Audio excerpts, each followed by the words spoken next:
ഇതേ മാർച്ച് മാസത്തിൽ മുത്തിവിടെ വന്ന് നിന്നപ്പോൾ എടുത്ത് വെച്ച വീഡിയോ കേട്ടോ. പോസ്റ്റ് ചെയ്യാനും എഡിറ്റ് ചെയ്യാനും ഒന്നും സമയം കിട്ടിയില്ല, കുറേ ലേറ്റായി. ഇന്നിപ്പോൾ രാവിലെ ഞങ്ങൾ 3 പേരും കൂടി ഒരു സ്ഥലം വരെ പോകാൻ ഒരുങ്ങുവാണ്. അപ്പോൾ രാവിലെ കഴിക്കാൻ ക്യാരറ്റൊക്കെ ചേർത്ത് ഒരു ഉപ്മാവ് ഉണ്ടാക്കി, പഴം മേടിച്ച് വെച്ചിട്ടുണ്ടായിരുന്നു. അപ്പോൾ 3 പേരും കഴിച്ച് കുളിച്ച് ജപിച്ചൊക്കെ പോകാൻ റെഡിയാവുകയാണ്.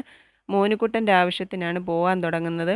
അതിനെപ്പറ്റി ഒരു മുന്നൊരുക്കമോ ഒന്നും എനിക്ക് അറിഞ്ഞുകൂടാത്തതുകൊണ്ട് ഒരു ഒരു ഒരു ടെൻഷനൊക്കെ ഉണ്ട്. പക്ഷേ മോനുകുട്ടന് നോ ടെൻഷനാണ്. അങ്ങനെ ഞങ്ങൾ 3 പേരും ഒരുങ്ങി ഇറങ്ങി. ടു വീലറിൽ ടൗണിൽ വരെ എങ്ങനെയെങ്കിലും ഒന്ന് പോകാം, എന്നിട്ട് അവിടുന്ന് ബസ്സിനാണ് പോകുന്നത്.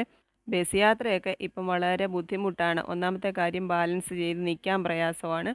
എന്നാലും ആരെങ്കിലും കൂടെ ഉണ്ടെങ്കിൽ പോകാതിരിക്കാൻ പറ്റാത്തടത്ത് ബസ്സിൽ പോയാലേ പറ്റൂ. സൂചി കുത്താൻ ഇടവില്ലാത്ത ബസ്സിലൊക്കെ വലിഞ്ഞു കയറി ഓടിപ്പാഞ്ഞ് അങ്ങോട്ടും ഇങ്ങോട്ടും ഒക്കെ യാത്ര ചെയ്തിട്ടുള്ളതാണ്. പക്ഷേ ഇപ്പം അതൊക്കെ ഓർക്കുമ്പം എന്തോ വലിയൊരു സംഭവം പോലെയാണ് തോന്നുന്നത്.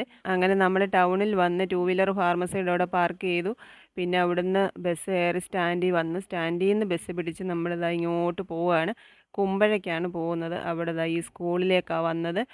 നവോദയ സ്കോളർഷിപ്പിൻ്റെ ഒരു സർവേ ഒക്കെ സ്കൂളുകളിൽ നടത്തിയ കൂട്ടത്തിൽ മോനുകുട്ടൻ അവിടെ വാല്യുവേഷൻ നടത്തിയതിൽ മാർക്കുണ്ടായിരുന്നു.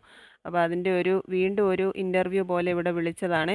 ഇവിടെ വന്നും ഒരു ടെസ്റ്റ് പേപ്പറൊക്കെ ഉണ്ടായിരുന്നു. അത് കഴിഞ്ഞ് പേരൻസുമായിട്ട് ഒരു ഇൻ്റർവ്യൂ ഒക്കെ ഉണ്ട്. നവോദയയുടെ റൂൾസ് ആൻഡ് റെഗുലേഷൻസ് അനുസരിച്ച് ഹോസ്റ്റലിൽ നിന്ന് പഠിക്കണമല്ലോ. അതിനെപ്പറ്റി മോനുകുട്ടനോട് ചോദിച്ചപ്പോൾ അവന് താല്പര്യമുള്ളതായിട്ടൊന്നും പറഞ്ഞില്ലേ. അതിനങ്ങനെ നിർബന്ധിച്ച് പറഞ്ഞു വിടുന്നതിനോട് എനിക്കും അത്ര ഇഷ്ടമല്ല. മുത്തിനോട് പറഞ്ഞപ്പം അവനൊട്ടും സമ്മതിക്കുന്നില്ല. കാരണം എൻ്റെ ട്രീറ്റ്മെൻറ്റിൻ്റെ സമയത്ത് മുത്തിനെ ഞാൻ ഹോസ്റ്റലിലാക്കിയായിരുന്നേ. അപ്പോൾ അതിൻ്റെ ബുദ്ധിമുട്ട് എന്താണെന്ന് അവൻ നല്ലതുപോലെ അനുഭവിച്ചതാണ്. അതുകൊണ്ട് അവൻ സമ്മതിക്കത്തില്ല. അപ്പോൾ എന്തായാലും ആ കാര്യത്തിലൊരു തീരുമാനമൊക്കെ ആയി. വെയിലൊട്ടും കളയാതെ ഞങ്ങളിങ്ങ് തിരിച്ചു പോരുന്നു. ഇനിയിപ്പോൾ ഉള്ളൊന്ന് തണുപ്പിക്കാൻ ഒരു ജ്യൂസ് കുടിക്കട്ടെ.